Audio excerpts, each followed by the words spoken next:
Okay, we're recording. Hello everyone, and welcome to our postgraduate webinar for film, music and theatre. My name is Niamh and I'm the postgraduate recruitment officer for the College of Arts, Celtic Studies and Social Sciences.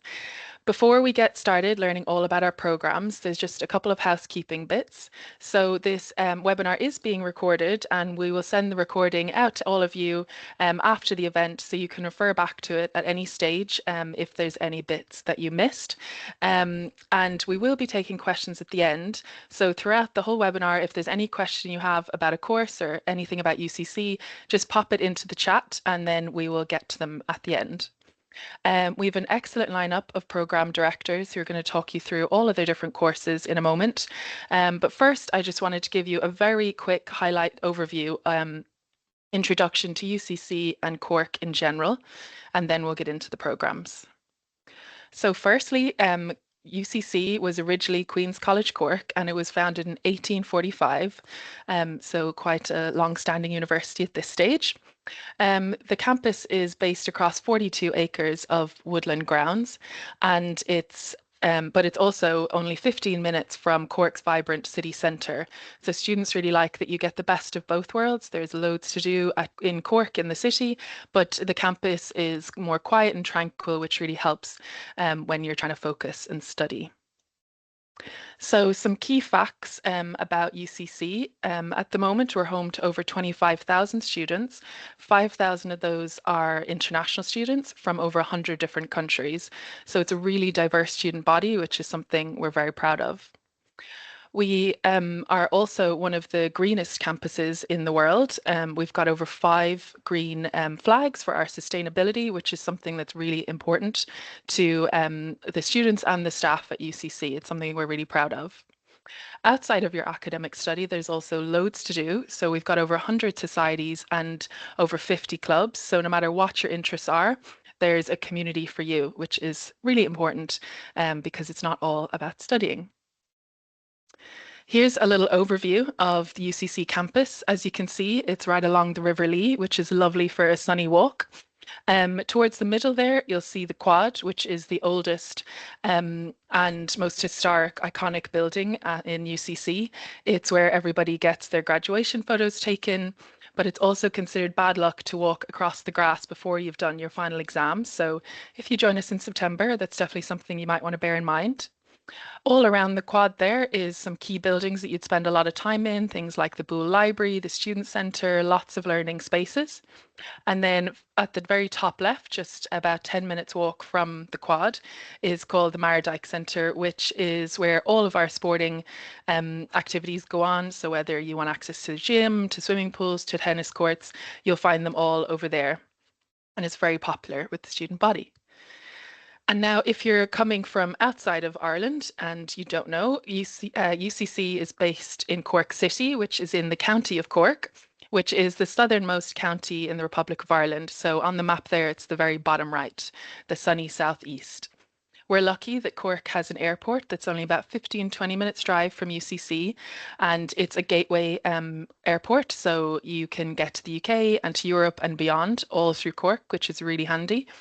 But also Ireland in general is a tiny little island. So even if you come in through Dublin, which is our largest international airport, it's still only about 3 hours away. So Ireland really is connected to every inch of the globe, which is great because, as we said, we've 5,000 students from 100 different countries and we all need the airports. So that is just a little very quick overview of Cork and UCC. Afternoon, everybody. My name is Eva McMullen and I am the coordinator for the HDIP in music. I'm really excited about this programme. I've been a coordinator for the last number of years. We attract a diversity of students from all different backgrounds. And Niamh, if you don't mind going on to the first slide. Yeah, so importantly, who's eligible for the HDIP? This is a unique course to the country where graduates in subjects other than music who want to study music intensely at a level equivalent to that of a primary honours degree in music. It's open to, and so if you've done an undergraduate degree in something else, then and you want to pursue music, this is a course for you. The minimum academic requirement for the higher dip in arts programme is a Bachelor Level 7 ordinary degree. This is really important to note. Applicants do not require an honours result for this higher diploma. So that's important to note there. Niamh, if you don't mind going on. So the course content, there's two ways of doing it. You can either become full-time, where you'll study for 9 months, September to May, the same with our undergraduate students, or you have the choice of doing it part-time, which some of our current students are actually working part-time and pursuing the course part-time, where you do it over 2 academic years. That means that you'd select 30 credits in year 1 and 30 credits in year 2. Modules are selected by the students from the BMUS and BA Arts Music programs. So there we have a huge suite of programs on offer, and you can select modules from our second year and third year programs. And Niamh, if you don't mind. So that's the beauty of the course, is that, if you have maybe done music years ago and you want to re-engage with music at this level, you can tailor the music course to suit your interests. There's no restrictions other than selecting a number of modules from the second and third year courses, and we have a huge diversity of modules to choose from. So again, it's ideal for those who've acquired skills in music in previous years and now wish to build on that experience. Those seeking to advance it either, in professional levels with the potential for a career in music or further postgraduate study. And I'll go on to talk and about the kinds of students that have come back to pursue this HDIP. And Niamh, thank you. So this is Rachel. Rachel Rents was a student on the HDIP initially, and this is a quotation from Rachel. It was a fantastic experience. I was a returning student with a decade between me and my last college experience. So it provided the perfect way to ease back into school. Being able to choose your modules also makes the course incredibly customizable for whatever your goals are. And I think that's really important message. You can just design it to where your interests are or whatever your goals are or where you see yourself. So Rachel went on to pursue an MA in Ethnomusicology, and Rachel actually has just taken over conducting a choir that I had and is actively applying to pursue a PhD. And next up we have Angela, who was coming from the States and had a very different career. She said, my time at UCC was rewarding and enriching, and the programme helped me move on to postgraduate studies in music this year. The great number of courses offered meant that I could choose the areas that interested me while also exploring other areas of music new to me. The course offerings were wide-ranging, the faculty was understanding and encouraging, and the students were supportive and kind. I made a lot of great friends and memories here at UCC. And also I have another student on the next slide, Killian, who came from a very high-powered job in pharmaceutical industry and was very keen to come back to pursue his musical interests. Said the course was perfect for me at this stage in my career. It allowed me to completely change direction and pursue my passion for music. I'm now studying a master's level, which wouldn't have been possible without the HDIP qualification. The course was fantastic with a mix of practical and theory-based modules. And again, I'd emphasize that there is such a mix. Maybe you see yourself more as a performer. There's a huge suite of lovely performance options, and then theory-based modules, which are obviously very exciting because I teach those, covering several different genres of music. The major study project gave me the opportunity to pursue those interests. Just a couple of citations from current students that are actively doing the HDIP. The HDIP has provided me with the opportunity to learn more about music, theory, performance, and my own creativity than I could have expected. The choice of available modules makes creating an a la carte year of learning enjoyable. Assignments, assessments are well thought out, and lecturers are supportive with guidance and support when needed. And just a final one from Claire there. Claire, who is a mature student who has come from a career in physiotherapy. I find this time inspiringly creative, being part of the music department, playing music with now friends on the HDIP course. Each day brings new learning experience in class, in ensembles, in songwriting, improvisation, jazz, choral, and studio. These musical opportunities focus me on some of the skills I have reawakened from years ago and many new ones. One class and teacher complements another genre of instrument and music genre that then creates translatable creative moments that are brilliant to experience. So again, you have people coming from such a diverse backgrounds, people that want to go on and maybe do the PME in music, some people that want to pursue performance. Some like Killian is now doing film and score writing at master's level. So it's wonderful for not only for people coming back and really wanting to pursue music, but for our current undergraduates to see that there is a huge value in pursuing music at this level, to see people that have gone out and have been part of other careers and have found their way back to pursuing what they probably might have really wanted to do from the start, which is music. So I think that is the end. Yeah. So if you have any further inquiries, please reach out. I'd be very happy to talk further with any of you on the HDIP. And so thank you. Great, thanks so much. We can actually cover now the MA in Film and Screen Media because I believe Dr. Young is here to talk. Yeah, sorry about that. I actually teach from 12 No to 1. problem. So it's a bit delayed. Sorry about that. Yeah, my name is Gwenda Young and I'm the Program Director for the MA in Film and Screen Media. So if we want to move the slides on there. So basically it is a taught module master's program, and like most taught masters, we have a part 1 and part 2. We have taught modules delivered between September and April, and then in part 2 we have the supervised research project, and we offer our students a choice between writing a thesis of 16,000 words, obviously under the supervision of one of our staff members, or you can choose to create a creative practice piece, which also incorporates a written reflection of 8,000 words. And again, that will be working with either one supervisor or a supervisor and an advisor. So the idea for the creative practice piece is that it would be a film of maybe less than 20 minutes or a portfolio of visual work. And it would be accompanied by a reflective piece that also engages with scholarship. So that part 2 runs from April to September. So those are the core elements of the program. It is a 1-year taught course. It's quite intensive. It offers students advanced level skills in the discipline of film and screen media, also in practice in digital filmmaking, and transferable IT web skills. So this is a MA that does combine, like our BA does, it combines theory with practice. It isn't exclusively theory and it's not exclusively practice. It combines the both and they're in dialogue with each other. We also, not only do we have our modules, we also have a lot of events that we organize that students are involved in, and we have a lot of guest speakers who come in from industry and from academia.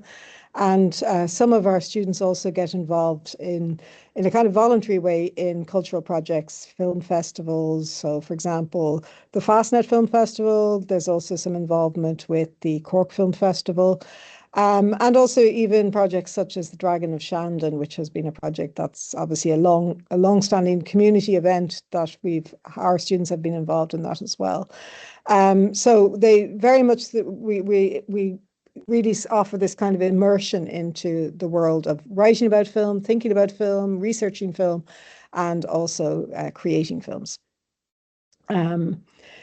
So I've mentioned already, we've got quite a vibrant series of masterclasses from industry professionals, from academia, but also one of the unique aspects of our program is that we offer our MA students very much targeted and exclusive access to our Arts Council UCC Film Artist in Residence. And this year, we're very thrilled to have Brendan Canty, who is scoring such a success internationally with his film Christie, and he's just won a number of IFTA awards and he's won at Berlin. So our MA students get exclusive mentorship by our film artist, and every year the film artist changes.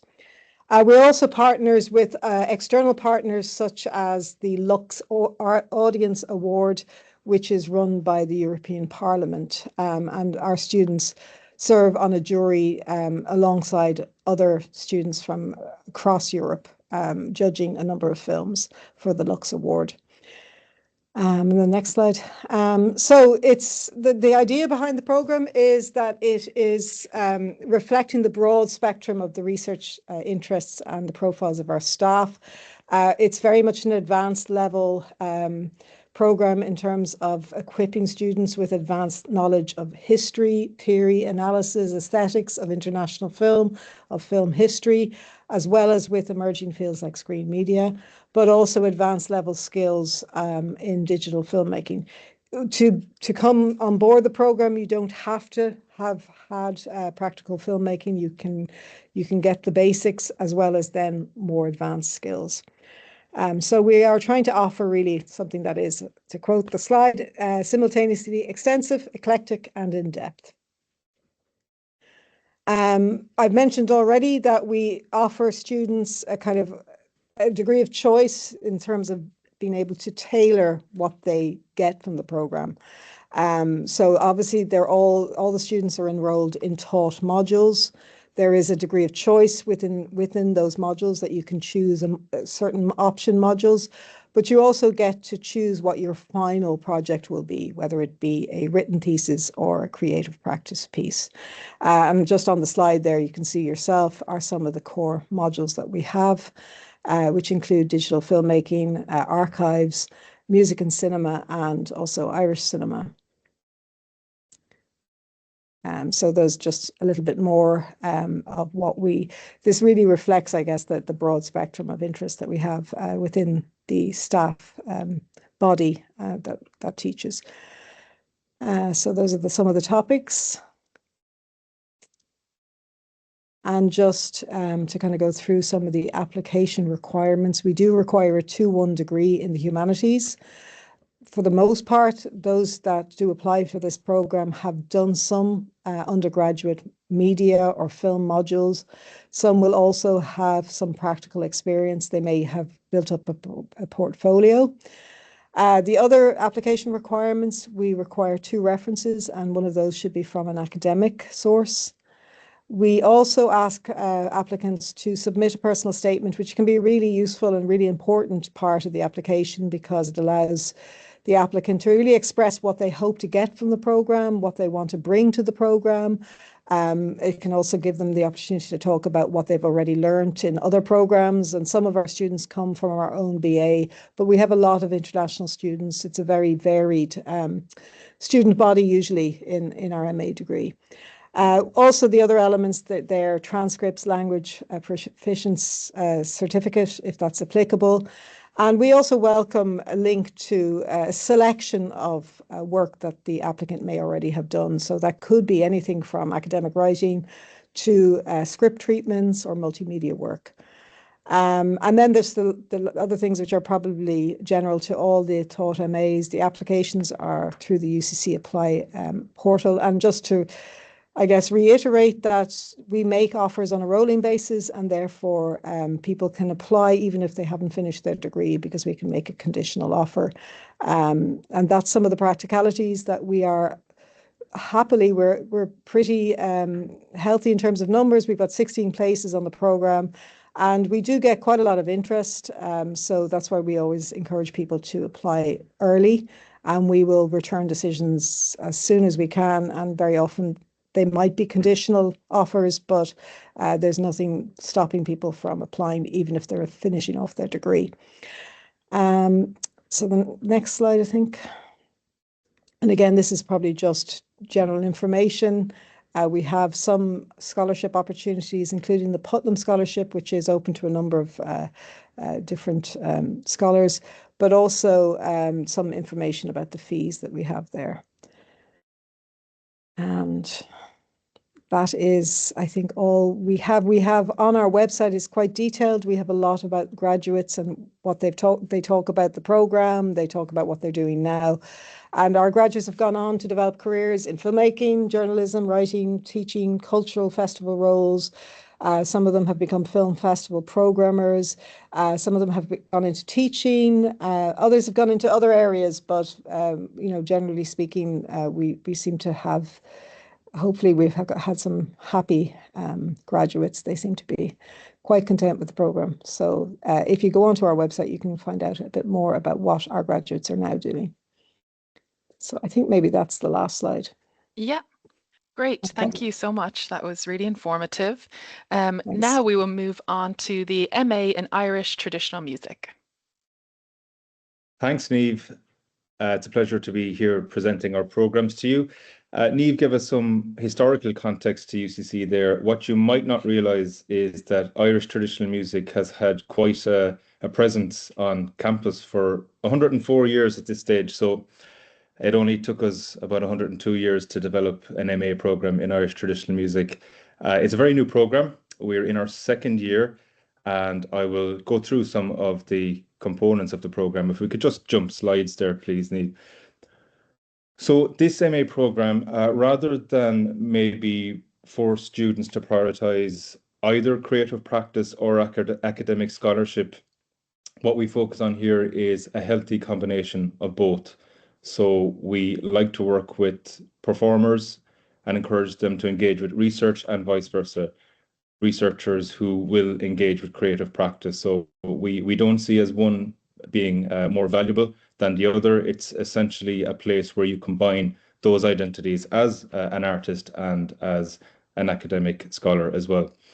Among our staff, both in terms of our instrumental and vocal tutors and our researchers, we have people who are known throughout the world among various communities of practice who are interested or perform Irish traditional music across the globe. When we designed this course, I guess you could say that it was very much based on needs that we saw out there in the sector and in the community. So we were drawing on or completing our own reports on the sector, as well as conducting surveys that really did give us quite a good amount of information to design this program. So we do feel that it really does respond to trends and needs that we have seen among artists and researchers in the traditional arts community. Another unique thing, I guess, that runs across our ethos and many of our programs at the department is that we do open access to multiple ways of thinking about music, multiple genres of music. And I think what importantly works here very well is we combine expertise internally with options for students to work with external visiting tutors as well. So all of the top names in Irish traditional music are being connected with our students through their external tuition as well as their internal tuition.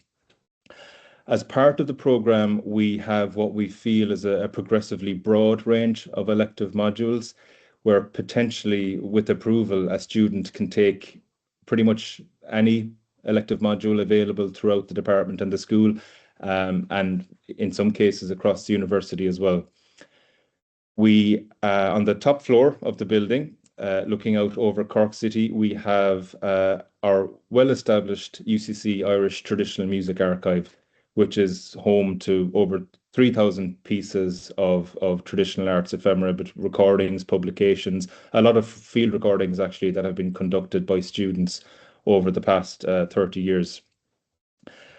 Similar to what Gwenda mentioned, we are very proud and privileged to have an annual Arts Council UCC Traditional Artist in Residence that comes in. It's a professional, quite often it's a professional practitioner who comes in to work with students as well as develop their own practice through the second part of the residency. This year, we are delighted to be hosting the great Dublin fiddler Aoife Ní Riain, who has really contributed a huge amount to working with our students this year. As well as that, we, through the various people that work here, we have very strong links to industry and to media and resource organizations, again, which we feel is vital if we are to equip our graduates with those connections that we feel are invaluable to anybody trying to carve out a sustainable career in the creative sectors. So we find that being able to connect those dots is quite important for our students and our graduates. We are also home to UCC Tradsoc, which again, given our history, it's impressive to see that society was formed as early as 1980. So that's our Irish Traditional Music Society. Again, it's just a very warm, welcoming, and a great place for students to hang out, to play music together. And sometimes I'm exhausted looking at just how active and busy they are. So they travel quite a lot, especially around this time of year as we approach St. Patrick's Day. It's a great student society and an important part of the campus community. We also have the very important Pauline Oliveira Sound Studio on the basement level, which is a great place to work. I guess in direct relevance to this program, we see students use the space for their major project, which can involve the production of a professional recording. Situated in the School of Film, Music and Theatre, we feel that we are positioned very fortunately within this interdisciplinary space where there is the potential to work across art forms within the wider school. And I don't think anybody could deny that Cork City is a very vibrant artistic and cultural hub where it's just a very enriching and inspiring place to live. And I think not only does the program and the department benefit from that ecosystem, but I like to think it also contributes to it as well. You can jump on, Niamh, thanks. So in terms of course content is divided in two parts.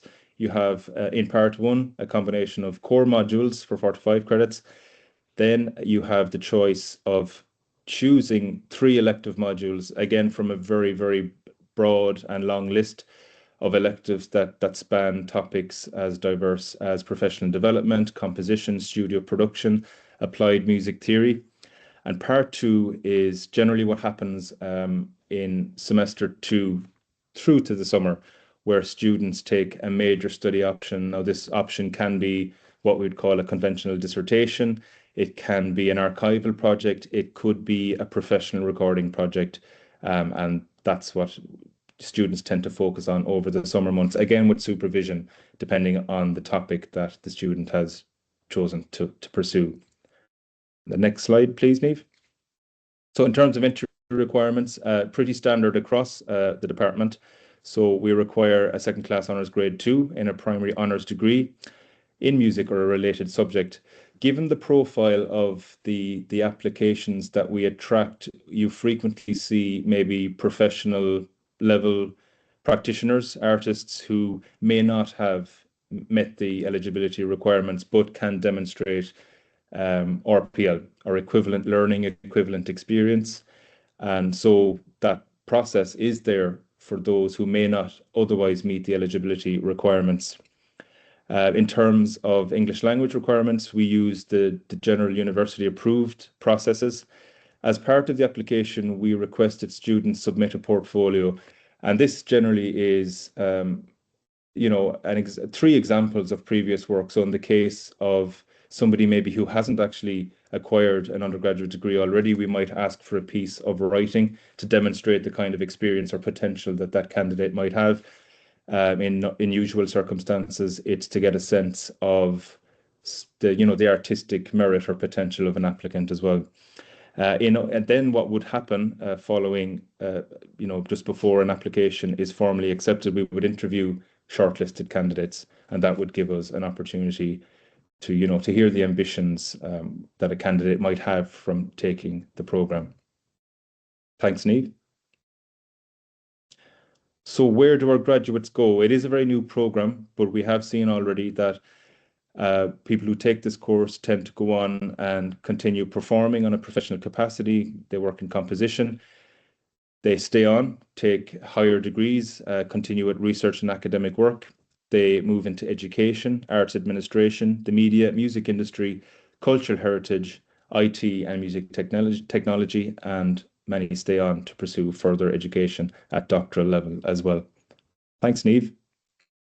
So if you're looking for any more information about the program, the best place to get us is the program page, which you can see on the slide here. We do have a newly established bursary available to students, and information on that is available on that page, and you'll get an email address from me as well, jtalty@ucc.ie. So yeah, we're welcoming any questions at all, any inquiries about the programme, and we're very happy to answer them. Thanks very much. Great, thank you so much. I think everyone would agree Cork is a great city to study music because you can be really immersed in it, in the city. And so now next up is our MA in Ethnomusicology. Yeah, thank you. Hello everyone, my name is Michalis. I'm the program director of the MA in Ethnomusicology here at department. We can move on to the next slide, please. Great. So usually the first question that I get from people is, what is even ethnomusicology? And I usually, when asked this question, I like to quote a very famous ethnomusicologist, Timothy Wright, where he says ethnomusicology is the study of how and why human beings are musical. At first, this might seem fairly obvious, but it offers a glimpse of music's centrality in our lives.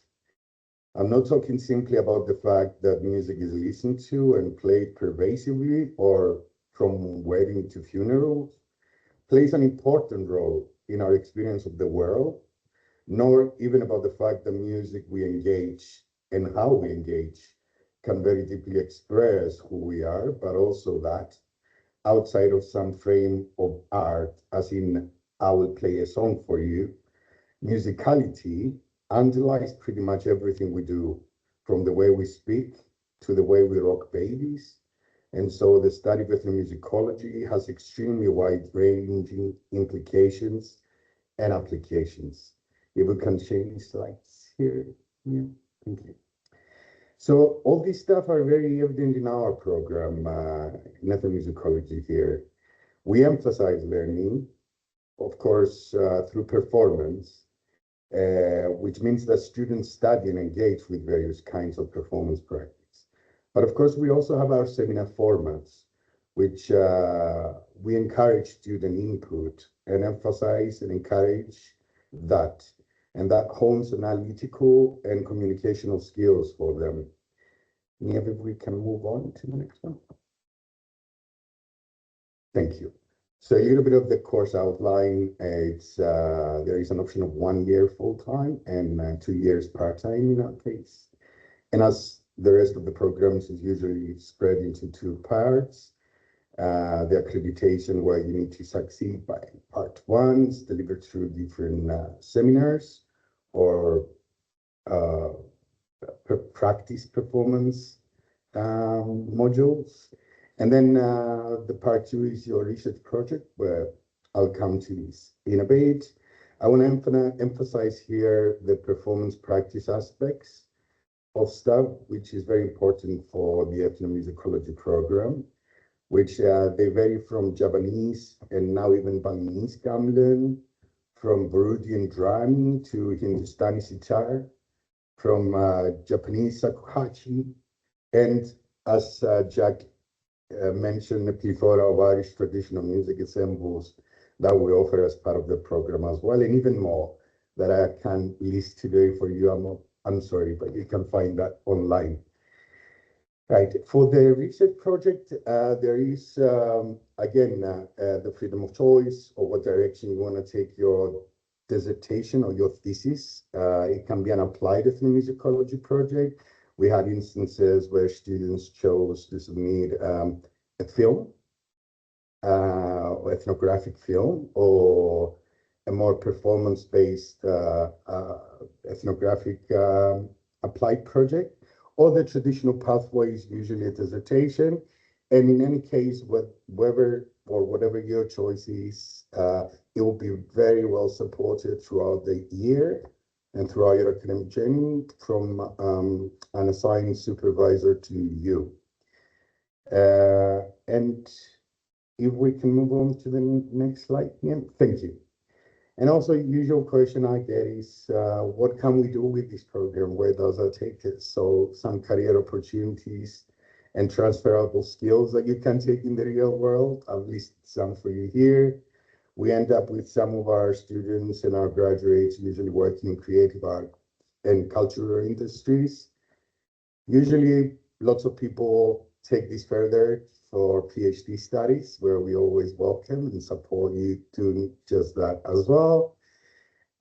Recently, I want to mention that we have one of our graduates not long ago who graduated, is working now for the Amsterdam National Museum, curating instruments, which I'm delighted for him, and that's great.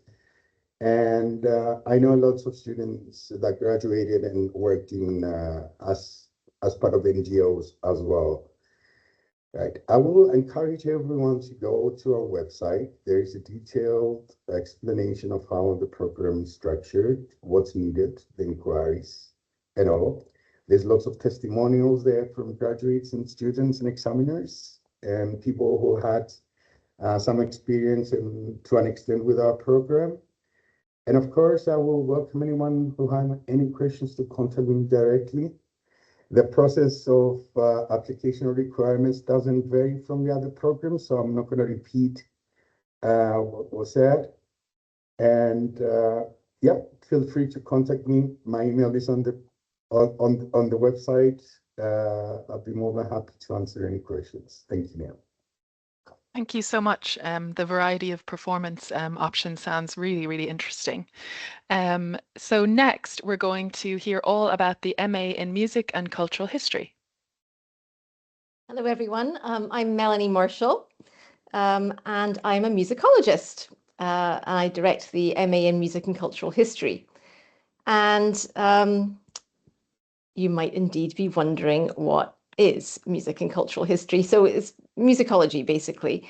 We tend to focus at UCC on the most recent developments of musicology scholarship in music and its significance in and as culture. So for most of the 20th century, musicology meant the history of European art music, classical music. And that might be the kind of musicology you're most familiar with from your undergraduate education, still the bulk of of many music degrees. However, musicologists also study popular music, film music, jazz, and other present-day music, whether notated, performed, recorded, composed, or improvised. And we even look at sound and soundscapes. So we tend to be interested in the cultural context, the historical context, and the significance of music. What that music or that practice says about the culture that gave rise to it, the people who make it, and the people who listen to it. And at UCC, we're particularly curious about how music relates to society, past and present. To use my colleague, Professor Griff Rollofson's memorable phrase, we connect the sonic to the social. And it turns out that music doesn't only reflect social mores, it can also shape them. Griff's work with his multi-million euro Cypher project looked at how hip-hop artists around the world are activists and critics. And my work considers how music relates to gender and sexuality. And I've published on 16th century Italian music, early music, and present-day pop music. But as you'll see, the program is much wider than what the two of us offer in our own research interests. So this is the list of the kinds of things you'll be able to do, the learning outcomes from the program. The course presents opportunities to acquire and develop core musicological skills, including research techniques and the close reading and analysis of musical texts, which actually includes performances and videos. You will engage with some of the most exciting developments in recent music scholarship, including explorations of politics, gender and sexuality in music, race and ethnicity in music, disability in music, ecomusicology, which is a particularly interesting and upcoming area, the interaction of music with other media, music globalization, manifold issues in today's popular music and culture, and the new links being formed between musicology and other disciplines, such as film studies, cultural studies, digital humanities, post-colonial theory, and philosophy. And you'll learn to make informed evaluations, interpretations, and analyses of various kinds of music using a range of methods, theories, and approaches. During the program, you'll also develop key transferable skills. For example, you'll improve your writing and communication skills across a range of genres used in research, journalism, and public educational settings like museums and art galleries. You will use digital arts and humanities methodologies, and you'll also have the opportunity to learn audio technical skills, which are useful for a variety of situations. Music scholars use these skills today to make podcasts, sound maps, and to participate successfully in conferences and public outreach. In addition, you will sharpen your critical thinking and your ability to create, develop, and test ideas. You'll plan, design, and implement your own research project. Can I have I forgot to say next slide there. Thanks, Niamh, for that. So this is the structure of the MA. So you'll achieve these learning outcomes and develop your skills and competencies over a range of top modules and through your independent research. 2/3 of the programme consists of taught graduate seminars, and 1/3 is your own research project under the guidance of a research supervisor. The first term sets the firm foundations by covering the main approaches to musicology and performance studies and developing your research skills. In addition to the core courses, you select a 5-credit elective course. A lot of our students in recent years have taken the Music Cognition and Perception in Culture course, but that also offers performance options there if you want to continue performing as well. And in addition to those core courses in the elective, you also develop your year-long research project under my guidance initially, and then working closely with your supervisor. Interdisciplinarity is built into our degree, as you can see from the modules. Our modules provide opportunities to interact with students on other MA programmes, so our ethnomusicologists, as well as master's students in film and screen media, in digital arts and humanities, and in arts management.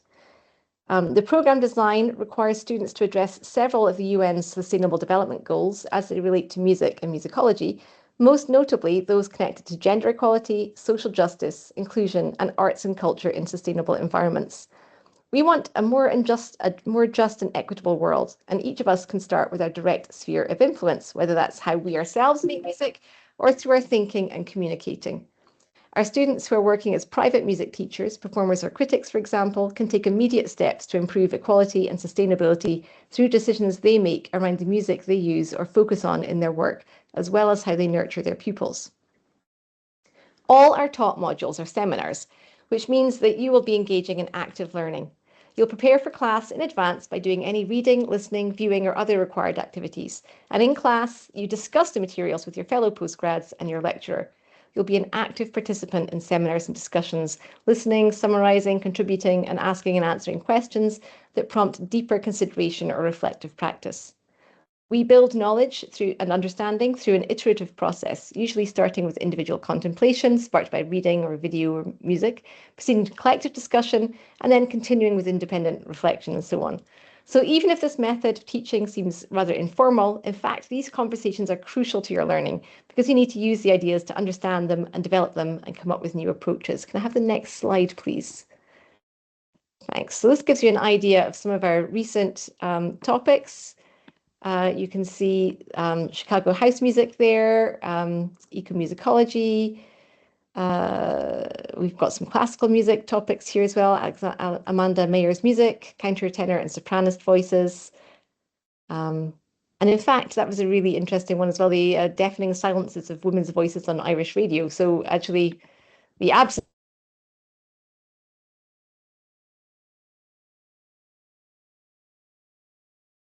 Please. And our graduates go on mostly actually into education and research. So most of our students go on to doctoral research and academic careers. Some of them are working in arts health in Ireland. Actually, one was a production assistant at the Royal Opera House. I think she went on to do a PhD eventually. Quite a few music educators and musicians and just, other related careers. Anything that requires you to think and to think in a critical and creative way, basically, is what people go on to do. So I'm delighted to have any questions or inquiries. Yeah, thanks so much, Niamh. Great, thank you so much. I really like the ethos of having all the lectures as seminars, so it's really engaging. That sounds fascinating. Next up, we have the MA Arts Management and Creative Producing.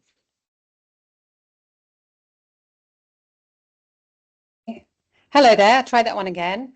My name is Jules Gilson. I'm Professor of Creative Practice here in the school, and I'm also Head of Theatre and coordinating the MA in Arts Management and Creative Producing.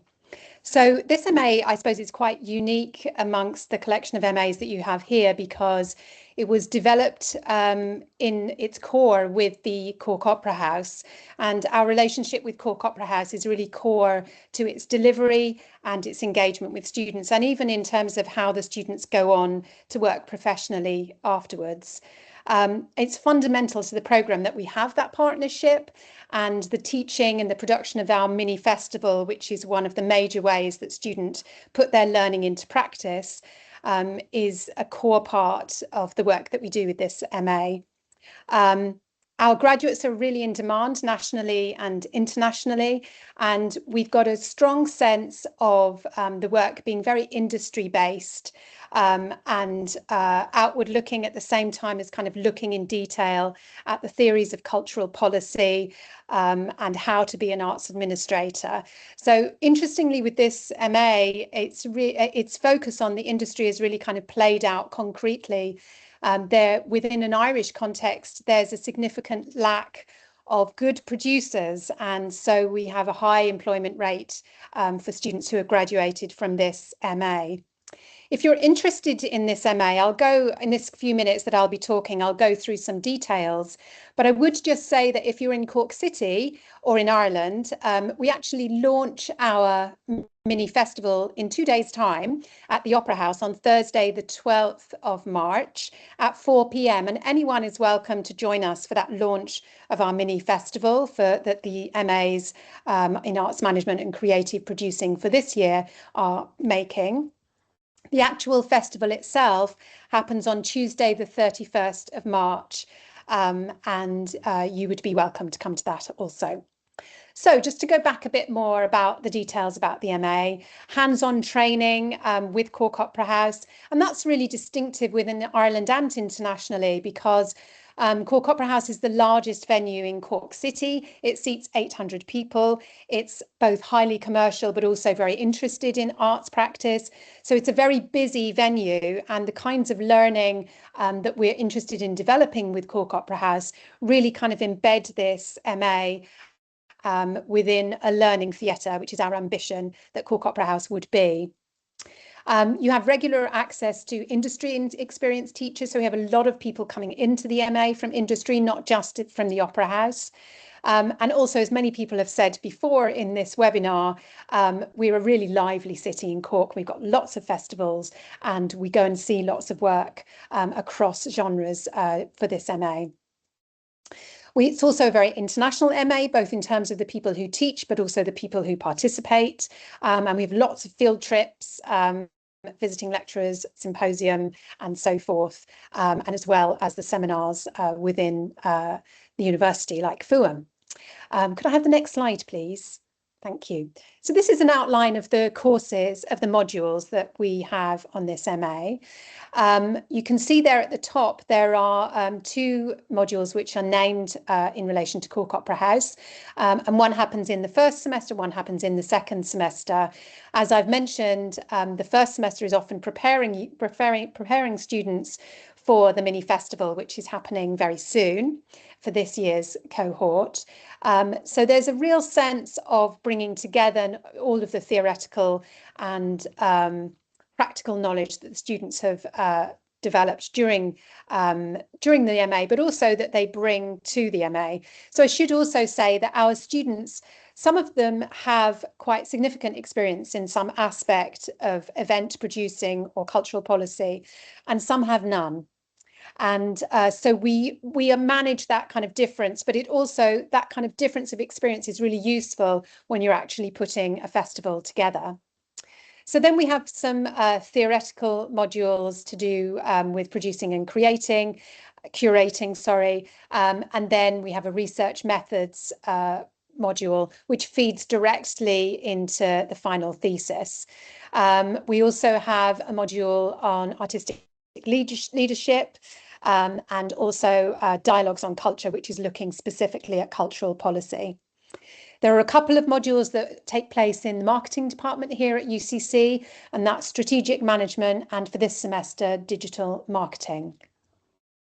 So the mini festival has two aspects to it. One is that it is a very strong learning experience in and of itself, and the other is that it links directly into the thesis project, where students can work further in terms of documenting and elaborating the work that they've done, and then writing a kind of mini thesis of 7,000 or so words, combined with a quite extensive portfolio to document and elaborate and critically reflect on that project.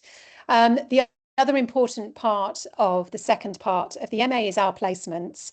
So students work internationally in terms of the placements that they do, and this is really critical both to the learning of the MA students, but also for future careers, because very often students end up with work developed out of that. So, for example, Daniel Kremin, who was a graduate from last year, from 2025, is the current executive assistant to the CEO of Cork Opera House, and he also was also the founding director of Cork Fringe. Glenn Dunlay, who was from 2022, now works in the Barbican. Other students work in the Albert Hall, and there's many other kind of freelance producers and so forth. Could I have the next slide, please? Thank you. So in terms of where people go, we do, obviously, as I've said, a lot of our students end up as creative producers and cultural managers, and some of them work independently, quite a lot do actually, and some work within large organisations. Other work in fundraising, marketing, PR, and we've people working locally, nationally and internationally, as well as in the corporate and creative industries. So if you're interested in this MA, you can get in touch with me, Jules Gilson, and you can find my email on the UCC website, and that's jgilson@ucc.ie. Thank you. Great, thank you so much. And it's really great to hear that you say that you have a high employability rate, because that's something applicants are really interested in hearing about. Great, and now we'll move on to our last course, which is the MA Experimental Sound Practice, please. Many thanks, Niamh. Hello, everybody. I'm John Godfrey. I'm the head of school here, and I'm also the course coordinator for the MA Experimental Sound Practice. Let's dive in. Next slide, please, Niamh. So this is a very unusual MA. As far as we know, there isn't another one like it anywhere in the world. We would have our closest overlaps with various MAs to do with sonic art, sound art, certain types of music composition program, and so on. The aim of the MA is to see creative work in sound in a very, very broad way that tries to, if you like, break boundaries between genres, between arts disciplines, and so on and so on. It grows out of a kind of sense of the expanded field of contemporary sonic art creation. So the subjects that we look at and the types of students we get come from a lot of different backgrounds, including, of course, musicians, sound artists, visual artists who employ sound, multimedia artists, installation artists.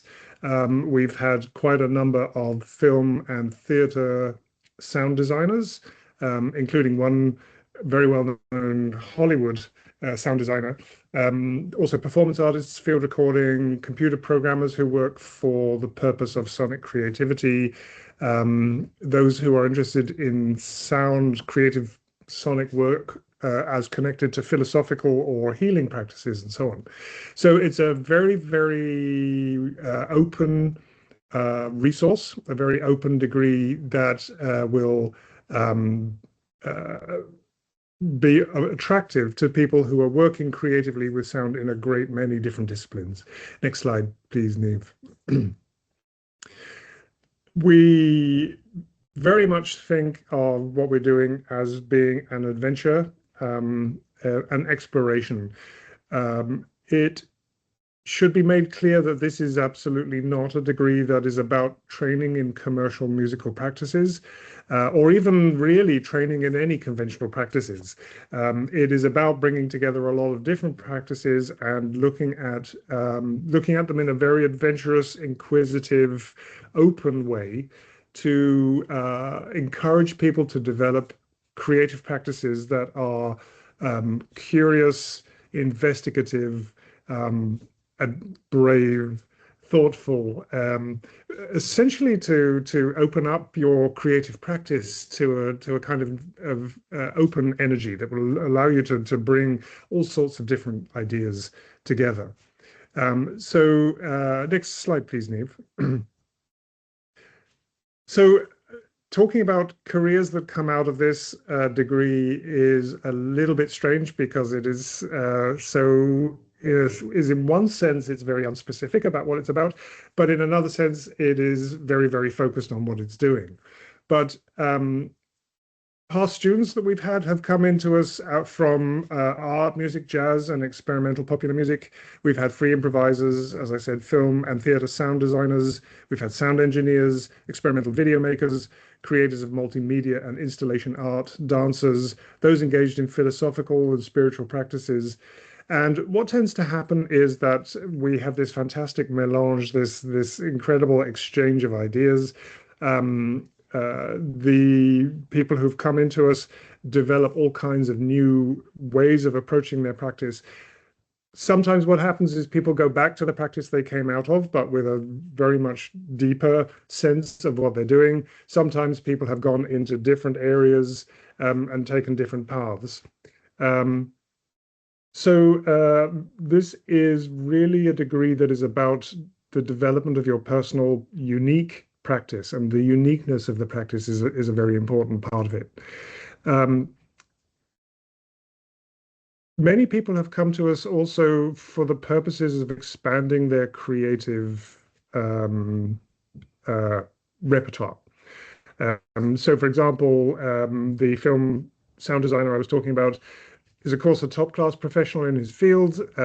He does what he does extremely well indeed. But what he was really interested in was exploring a creative part of his practice away from the requirements of a commercial filmmaking situation, away from the requirements of the director and so on and so on. So we get a lot of that. People who have come to us from more conservative backgrounds who are looking to break free of that and to find new ways of exploring their art. Next slide, please, Neve. We can be accessed in two major ways. So you can come to us in the usual way through the academic system with a second-class honours degree, grade 2 or higher. And you will need demonstrated experience in the creation of music or some other sonic art. It doesn't have to be music. I just want to underline that.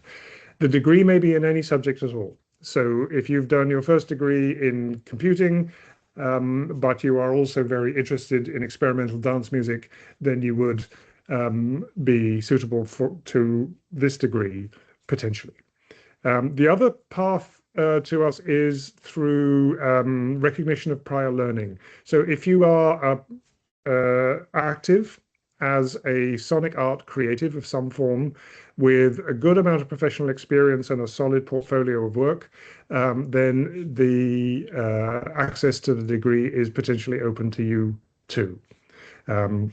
That's a somewhat different entry route, but if you are interested in talking about that, I'm of course very happy to talk about that with you at any time. Thank you, Neve. Next slide.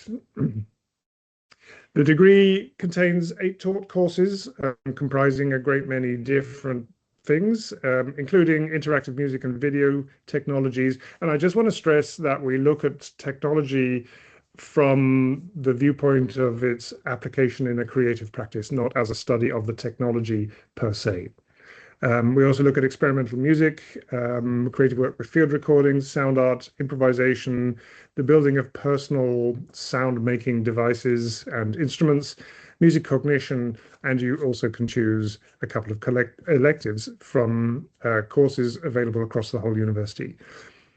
In addition to the taught courses, there is a large portfolio of work, which is largely creative practice with a small text commentary to go with them. Thank you, Neve. So just to underline then, this is a degree about adventurous, cutting-edge creative practices. We do include the study of both digital and analog music technologies, but strictly in the service of creative work. So in other words, for instance, we don't study digital technologies for the specific purpose of sound engineering. We would use digital technologies alongside everything else that's necessary. There is a very strong emphasis in this degree on exploration through actual practice. There's not that much text-based work in it, but there's a great deal of creative work. We use an enormous range of ideas, approaches, and methods drawn from a lot of different artistic disciplines. We mix artists from many different backgrounds and disciplines again in both the teaching staff and the student body. So it creates a very interesting mix of ideas that honestly is never ever the same. Every single year that we've done this degree has been extremely different and exciting. And finally, all the staff are practicing artistic professionals with international reputations, and again, in a lot of different disciplines, so that you gain the benefit of that. Thank you, Niamh. The degree is unique, as I said at the beginning. There are particular points that I think would stand out for many people who would be interested in a degree like this. The openness of the degree, of course, the breaking through of conceptual boundaries, heavy emphasis on learning by doing, an inquisitive and thoughtful approach to a rich diversity of ideas, staff who are themselves doing work of this kind. And finally, something that I think Jack was mentioning in the area of Irish traditional music, Cork is an extraordinary city with an amazing art scene. And one of the things it has, which is really unusual for a city of this size, is a very active experimental arts community. So it's a very interesting city, and really, you would be able to get involved in the scene here, and it really is a very interesting scene. Thank you, Niamh. Next slide. And finally, if you have any more inquiries, please contact the incoming MA coordinator. So that's not myself, it's actually Jeffrey Wheater, and you can see the email address there. Please visit the website, and there is a YouTube link there. I don't know, do the links actually work, Niamh? They do, yes. Okay. Yeah, they will. That's right. Yeah. Thank you. That's a short little video about the MA if you're interested. And I think that's it. Thank you so much, Niamh. Great, thank you so much. That sounds like an incredibly creative and exciting degree. I'm sure a lot of applicants will be very interested. So that was the end of hearing about all of the courses today. We'll take a moment. If you've any questions, you can pop them into the Q&A section now. But if you don't want to ask today, all of this webinar footage will be sent to you in the next few days, and then you'll have our contact details. You can get in touch about any of the courses. We'd be happy to help and follow up with any questions you have. But yes, massive thank you to all the course directors who gave their time today. It was